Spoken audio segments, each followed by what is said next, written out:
everybody, I am back. It's been a while. It's been some months. Forgive me.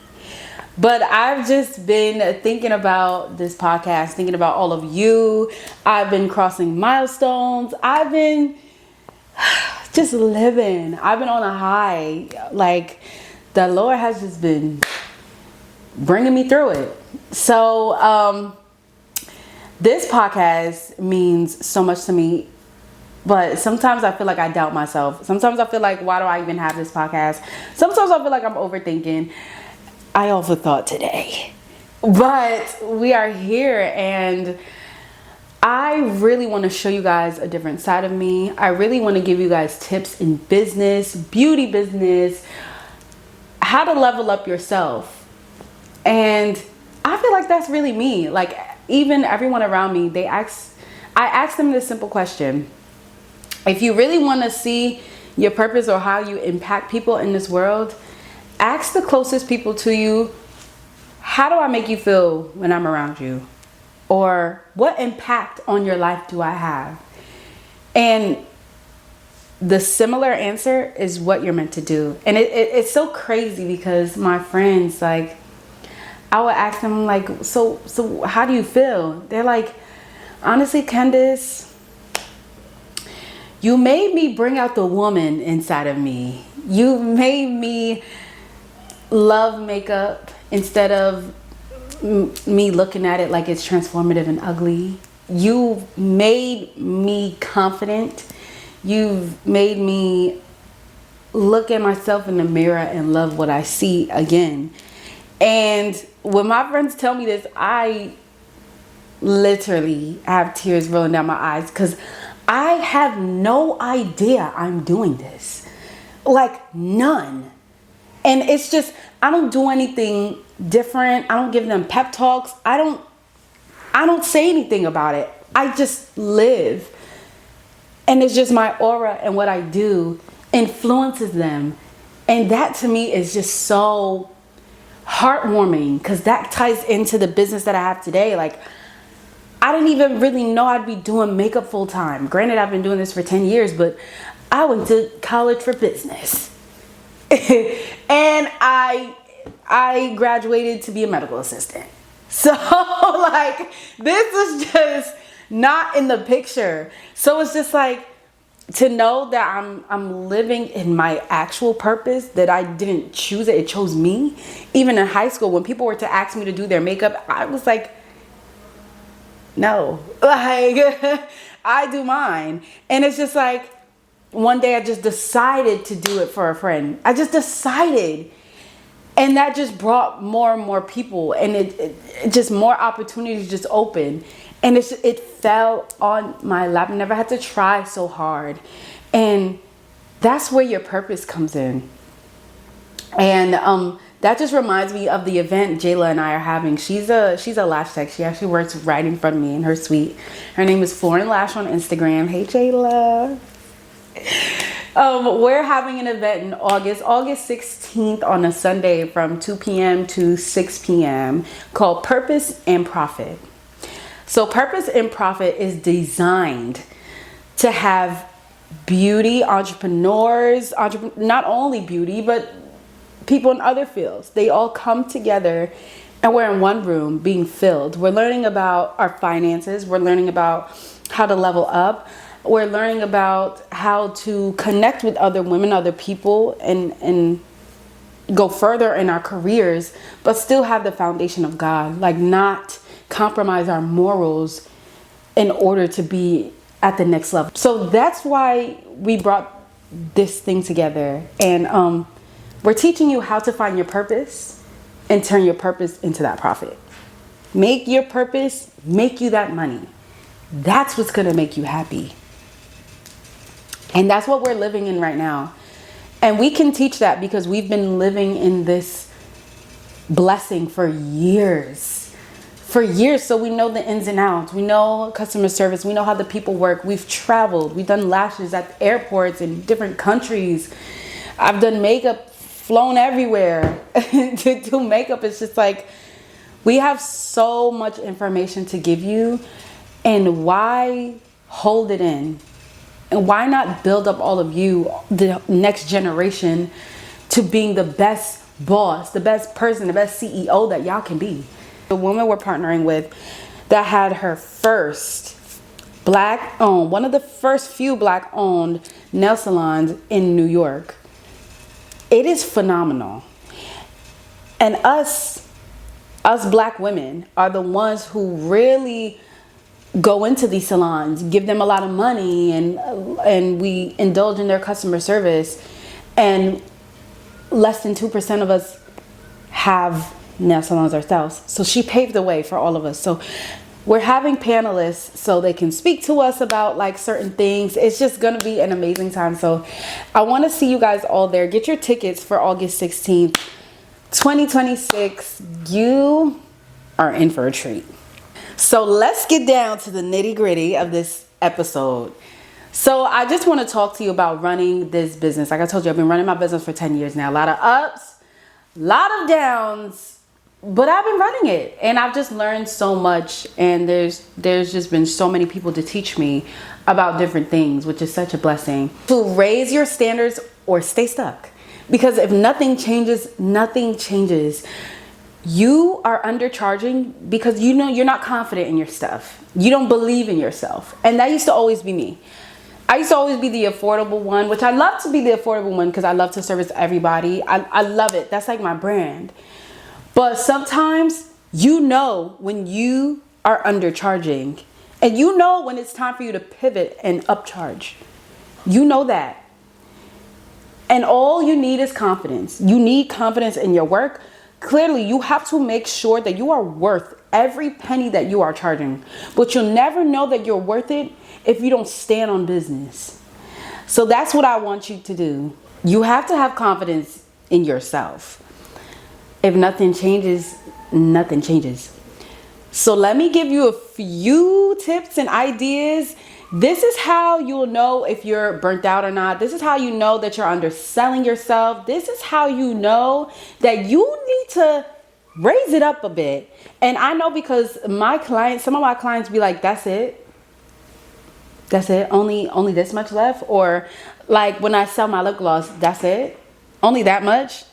I had one of my clients tell me, I'm going to send you the amount that I think you should charge. And I was like, okay. She sent me that amount. I said, okay. And then she's like, yeah, go up on your prices. I said, oh, okay. So the first idea, this is the first thing you need to look for. Are you overworking and underpaid? Are you underpaid? Is your schedule fully booked and you are burnt out and you don't see what comes from that? Like, you're not seeing it. You feel like you're working all the time. This is you undervaluing yourself at this point, because you need to understand that, okay, this doesn't feel right. This doesn't feel right on my body. My legs are aching. My arms are hurting. My back is breaking. I'm still young. Like, you need to understand when some things are taking a toll on, not on your mental, but on your body too. Like, your body will let you know. And I understand, like, we want to get in all the clients that we want to do, and we want to get in all the hours that we want to work. We want to work overtime. Working overtime puts that stress in your body. And you're going to see your body starts to age quicker than your actual age number. That's not healthy. We all need that time to reboot. We all need to sit down and be like, yo, I deserve more than this. Even if you're working, even if you're at a 9 to 5. The trick is, go to your manager and say, listen, this is what I provide to this company. I do X, Y, and Z, and I make this company mad money. And I show up on time. And I do the best that I can. I need a raise. And threaten them a little bit. If I don't have a raise, I have to go seek another job. Right? They're going to try everything in their power to keep you. They'll probably give you that raise. But if they don't, then that's when you need to move on. Sometimes we don't need to be stagnant. We have to look forward. You are worth more than this. Your body has to keep up with you. So let me pose a question to you. So, do you find yourself falling out of love with your craft, with what you do? Do you even find yourself being resentful? Do you feel like, I hate this thing, I can't wait till I go home? Like, if you're saying that at the end of the day, or even before you walk through those doors, something is wrong. Often it's not even burnout. You're underpaid, you're undervalued. It's something that you have to change. Sometimes you don't even hate the thing that you're doing. You are underpaid. You're working too much for what you're not getting back. You need to check yourself. You need to step back and be like, wait, this doesn't make sense. Because times have changed. Not gonna lie, back in the day, that's it. It's like work hard, go to school, get a hard working job, 9 to 5, and then die. And then hopefully you have a what's that thing that they have? Life insurance. Hopefully you have life insurance left over to help your family out that you've left behind. You know what I mean? So that your whole life, you've done nothing fulfilling, but you've always chased another paycheck. You've always been a part of the rat race. When really this is 2026. I'm not doing too much and getting less. That's just not how I decide to live my life. And that's not how I want you to decide to live your life. It doesn't matter if you are an entrepreneur or work a 9 to 5. It does not matter. We are all the same people. Honestly, we all work the same amount of hours because we all got to really put in that work. It doesn't matter. Entrepreneurship is not easier than a 9 to 5. No, it's not really more fun, honestly, unless you really, really, really love doing what you do. There's some people that have businesses that don't even like those businesses. That's why I'm here to show you, to have you look in the mirror. Like, is this really what you want to do? Find your purpose. Realize when you're undervalued. And make sure you stand on it and be like, yo, no, I need something better than this. Something has to give. So here's another thing to think about. So think about if you're doing too much extra without getting paid for it.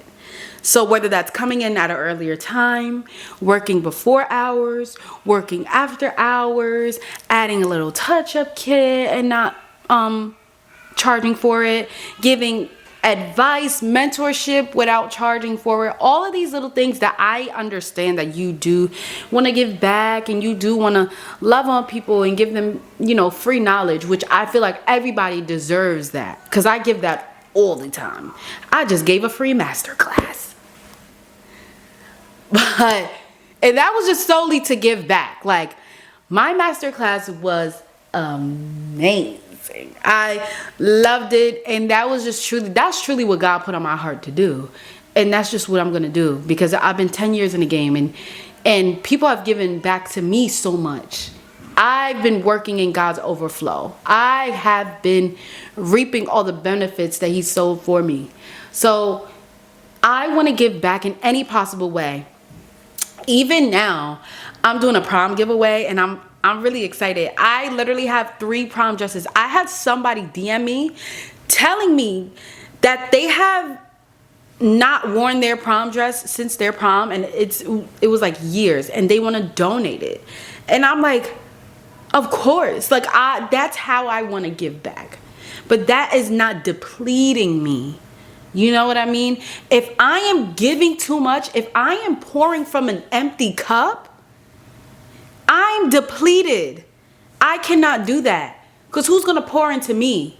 That's when I get resentful. That's when I'm like, what am I doing wrong? That's when I ask myself, am I in the right field? That's when I compare myself. Comparison is a killer. That's when you start changing up what you normally do to fit this person's identity. Or changing up what you normally do to fit what you think people would like. They don't like that.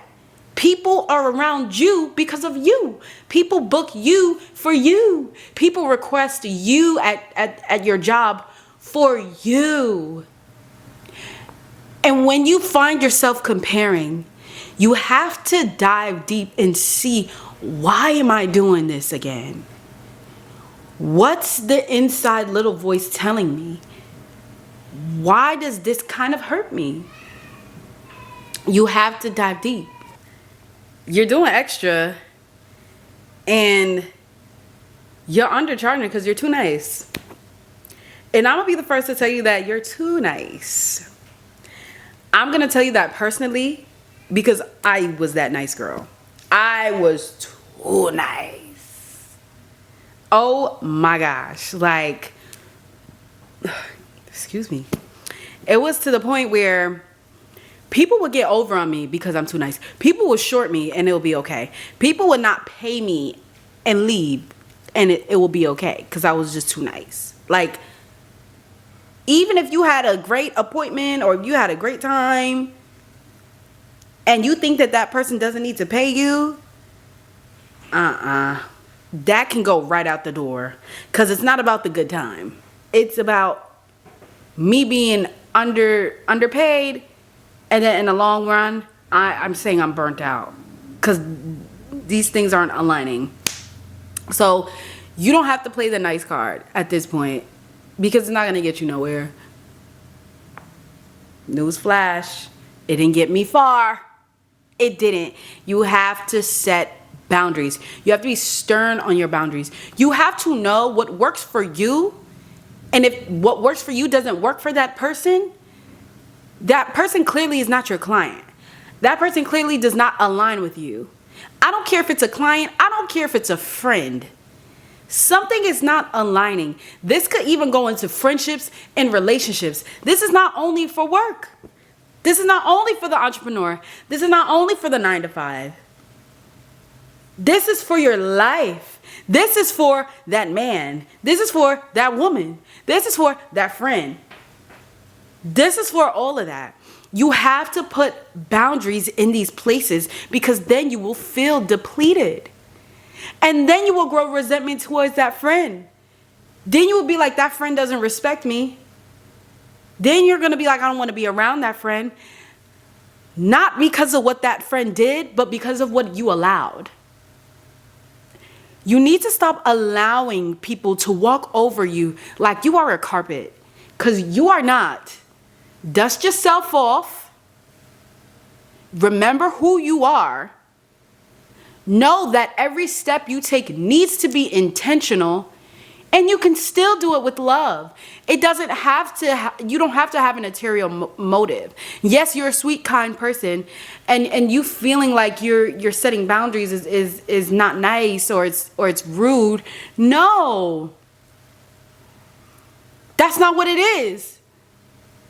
It's just respecting yourself so someone else can respect you too. That's what's going to work in the long run. And the more you practice it, the easier it becomes. Because in the beginning, it wasn't easy for me. Like, when people would come and go and I know they got over on me, I wouldn't know what next step to do. I wouldn't know how to fix this. And it's just like the times where I started to implicate my boundaries, that's when change started to happen. And I didn't have to go harsh. I didn't have to be rude. I didn't have to be nasty. I just had to take that one step towards valuing myself. And that's what you have to do. And it's okay. It's going to be uncomfortable at first because change is never comfortable. This is change. For someone who's a people pleaser, for someone who is super nice, this is not going to come easy. But that doesn't mean that it's not going to get better. It will. It's a process. With everything is a process. That's a version of pivoting. Because you have to pivot from what you've been doing to something else now. You're creating a whole different image for yourself. You're creating a whole different way of structure. Because you're used to having things done this way. You're used to being one way, but you have to change into this way. That's just never easy. Change is never easy, but you need to evolve. So during this podcast, during this episode, I just want you to take away that you are valued, you are enough. Start realizing what people already see inside of you. And sometimes people use you because they see your power and they see that you are not strong enough to stand up for yourself or not strong enough to create those boundaries. So people play on that and people try to use you. And from this episode, I want to show you and make sure that you are aware of that thing. Take a step back. Remember who you are. Remember how you need to be valued. Because there's strength in you. So I just want you to take away these things to level up your business, to level up your life. And I love talking about business because business always aligns with life. Always. That just is what it is. So I'm thankful that you came back here to spend this episode with me. I'm so excited for what's next in store for this podcast. More guests, more interviews. I'm excited. Get your tickets August 16th on Sunday from 2 p.m. to 6 p.m. We are hosting Purpose and Profit. Woo! Jayla and I are really we're going to move mountains together. You have to be in the room because it's about proximity. It's about who you can speak with. It's about how that person that you speak to can open doors for you. This is networking. This is everybody coming together to boost everybody up. So I can't wait to see you in the room. I'm really excited. And I will see you guys in my next episode. And I'm thanking you so much for being a part of my rebrand. So I'll see you soon. I just launched my one-on-one makeup mentorship calls, and this is for the aspiring makeup artists. This is for the makeup artists that don't want to play no more. This is for the makeup artists that want to level up, that really want to know how to grow their brand, create a solid personal brand so that you may gain more clients, more attraction, and more followers. I will show you my exact route that I got from 0 followers to 10K followers. I can show you the blueprint on how to create that success, but you have to be really willing to work. I cannot force you. I cannot spoon feed you, but I'll show you the path and I'll show you the route. But are you ready? Only let me know if you're ready. I'll see y'all soon.